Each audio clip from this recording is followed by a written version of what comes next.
Okay guys, just another really super quick video, and this one is going to be really quick. I'm going to quickly talk about the TDC, I'm going to quickly talk about the attack periscope, I'm going to quickly go over the recognition manual and a couple of things that I've learned along the way after reading blogs and watching YouTube videos. I think things that will help us out. So we're a crew of 3, which I think works really well. Now, in the previous video I showed you, down with all the map work, it was really important that the information I was getting is quite time sensitive. So I need one person on the attack periscope. Now, Jamie likes to be the captain, so that would be a good position for Jamie, because I'm the captain at the moment, and if I press F1, I can bring up all of the, don't worry about this bit, I can steer the ship from here, if I press this I can fine tune it if I needed to, and you can set the speed as well. Oh yeah, I'll quickly go over speed as well, because that's another thing which is going to be important. So, if Jamie was going to be the captain, I think he should be on the attack periscope. To get us, once we are finished doing all of our motoring and fine tuning and getting into our designated path that I would like us to be on as the navigator, and all it would need is fine tuning every now and again, it would be really cool if Chris was on the TDC, because the quicker the information comes from Jamie to me after I've done my calculations and then into the targeting computer and then Jamie pressing the spacebar, the more accurate our shots are going to be. So it would be really useful to have one person dedicated to the TDC, one person dedicated to the attack periscope, and then one person dedicated to the map. Now, I quite like the map. Like I was saying, Jamie likes to be the captain, so it would be really cool if Jay was on the attack periscope and Chris was on TDC. Now, that's not to say that I think I'm not telling you guys need to be there. Please don't think I am. Please don't. If Chris, you want to be on there, Jay, you want to be on the TDC, or somebody wants to be on the map and I'll be on the TDC or on the attack periscope, I don't care. But that's, as a crew of 3, that's where we need to be. Somebody needs to be on the map, somebody needs to be on the attack periscope, and somebody needs to be on the TDC. Okay. So we're going to quickly go over speed, the recognition manual, and I think that was it, wasn't it? Yes.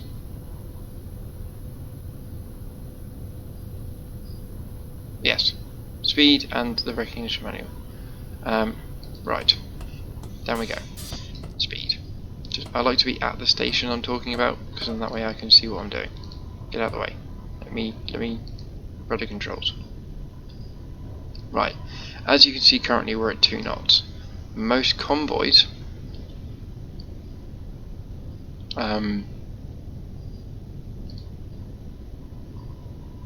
is it shift to do both? It is.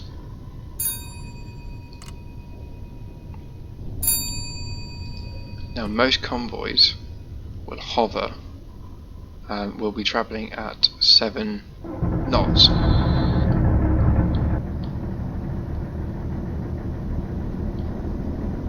So we'll just wait, get up to slow speed.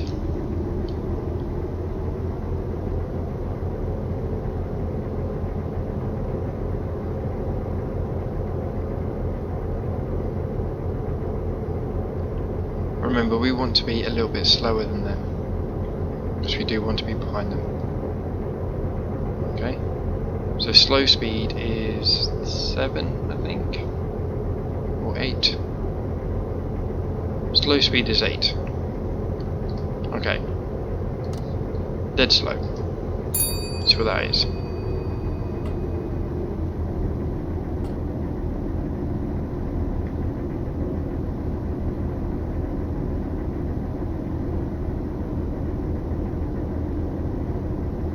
So we are slowing down. Slowly. I've surfaced, so if a destroyer turns up because I haven't actually checked, we could just be blown up and this will be a really short video. Bet you guys would love it. And he's made a short video for a change. Okay? So yeah, look. We're not quite 7. Yeah? Even though we're dead slow.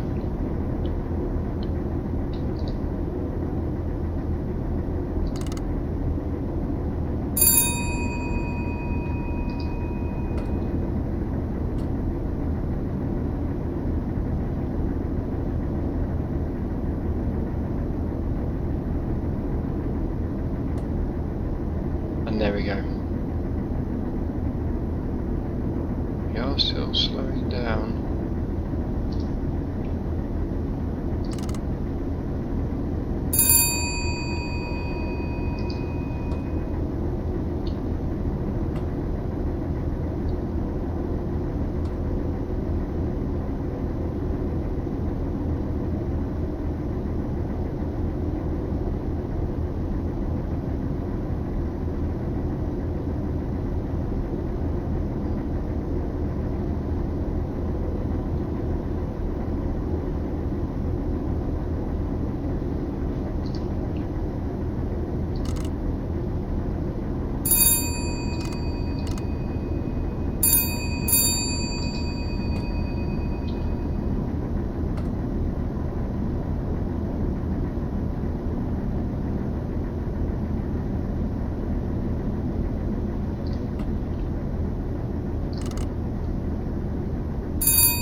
So I think dead slow, it's 7.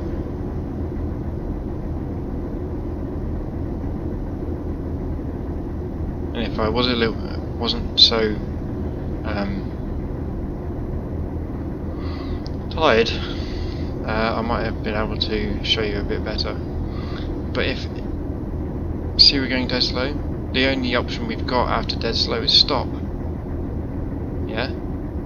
Or maybe the convoy is travelling at more than 7 and slow speed is far too fast. Both engines tend slower. So you can actually, you know, really fine tune this and bring it down. That's going to take some work and some play and some figuring out. But there we go. Look, I've got it to 7, which is dead slow.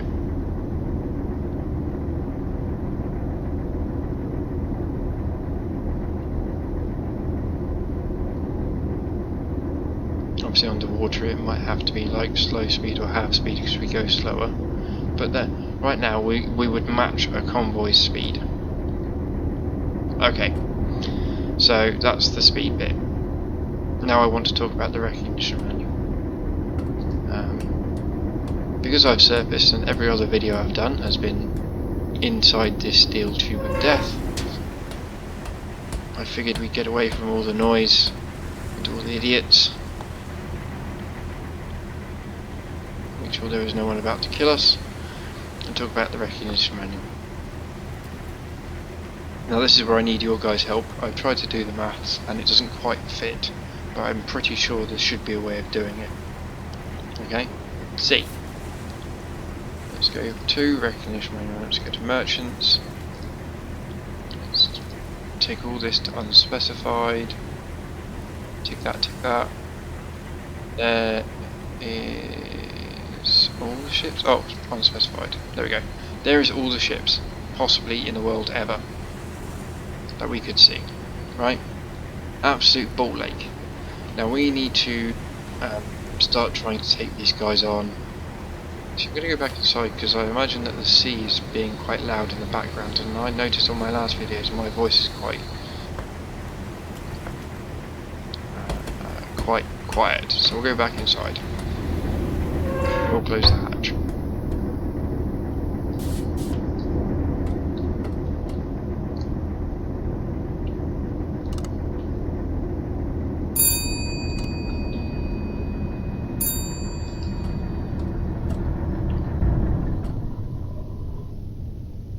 we go. Hopefully you can hear me now. Right. Here will do. Right, the recognition manual. Okay, so it can be quite a ball ache to try, because we have to get really close, because we are relying on recognizing the mast types, yeah, to figure out what they are. Well, there's a little bit of an easier way, and so I'm going to show you. It's quite simple from a big distance. Well, one of the first things we can probably tell from quite a long distance is where the engine is. So let's say the engine is aft. Dink, right? The superstructure. Again, the superstructure you're not quite sure, because some of it's quite subtle, like that there. Well, that could be a superstructure. I don't think it is, but it could be. But it's really subtle, you might not see it. So I would leave that unspecified. I'd go to islands. Alright? Now islands are the juts in the hull that come up. And let's say for argument's sake you're like, I think there's one at the back and one at the front. Okay, well we've got our islands. And then you really squint and you really look and you're like, actually, I think there's 2 masts. Right? So remember it works so when you're entering it into this text box, you're always looking from the front to the back. So you can see a mast, and then a funnel. Yeah? Tick it. Look how quickly we have narrowed it down. And we haven't even looked at masts. We've just guessed. Now you still can't see the mast. So you can't figure out what it is.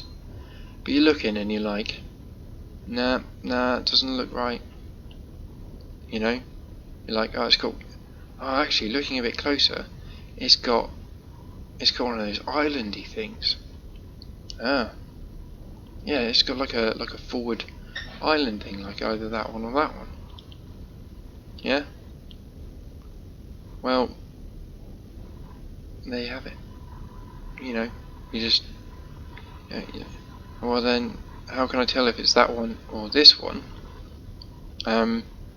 Because I can't see the masts, Andy. Well, have a look at the back. Look at the silhouette. You should be able. That's going to be easier to make out at a distance than trying to see these masts. See how this one is kind of smooth and that one's kinked in, and you're like, oh, it's kinked in at the back. Well, there you are. You have your victim. Yeah. Now, figuring out distance. Yeah. We figure out the distance by the height divided by the pips, and if we're zoomed in we times it by 4, or we could just use the distance table. Okay, so I'm going to use the mast for this for now. Right, so mast height is 35. Going to our distance table, we zoomed in, yeah, and it's 4. Mast height is 35. Yeah, so it's 35. It's 3.5 kilometers away. It's 35. But we can't see the mast, remember? Well, look, if we bring this line down and sit it above the funnel, which you probably can see, it's 19 meters. Yeah, let's go back to our distance table. You're zoomed into 4, and it's 19 meters high.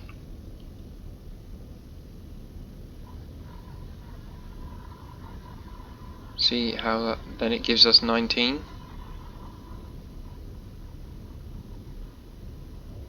Because remember, we still can't see the masts, otherwise we'd be using the masts. But then it wouldn't be 4, would it? So anywhere where... yeah, it'd be more likely to be 2. Yeah? Which is between 36 and 40. And we said that it was 35 when it was 4 radians high, between 36 and 38.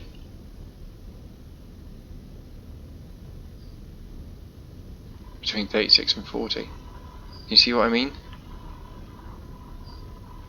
So it's not as accurate, but we can make a guess, and we haven't seen the masts.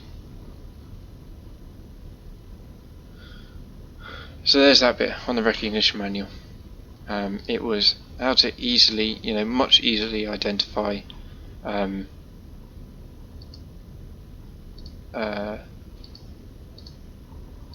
ships. Like I said, here is absolutely every ship possibly in the game. Yeah. You look, and you're like, well, actually, the engines are midships. Superstructure, well, composite is one big thing. Split is like, split passenger is anything else. You're like, well, actually, it's composite. It's all one area. And then you're like, the islands, the islands, there are none. Okay. And then you look at it and you're like, well, actually, it goes funnel mast. Yeah.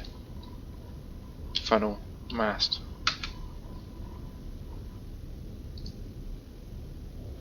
There you go.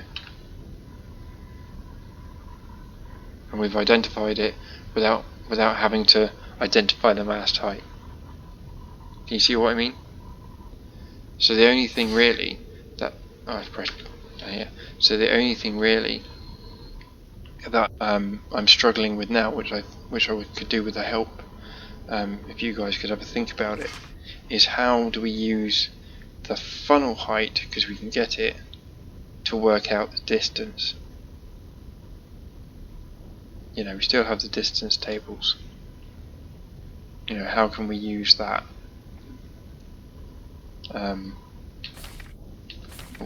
How can we use that with the funnel height to get our distance, rather than having to use the masts, which we might not be able to see because they were too far away? I'm going to give it a go. I'm going to play around and play and do some stuff and see. If I crack it, I'll make another video, chuck it in a WhatsApp group if I don't speak to you guys before. If not, I will speak to you next time we're all online. Alright, good night guys, see you later.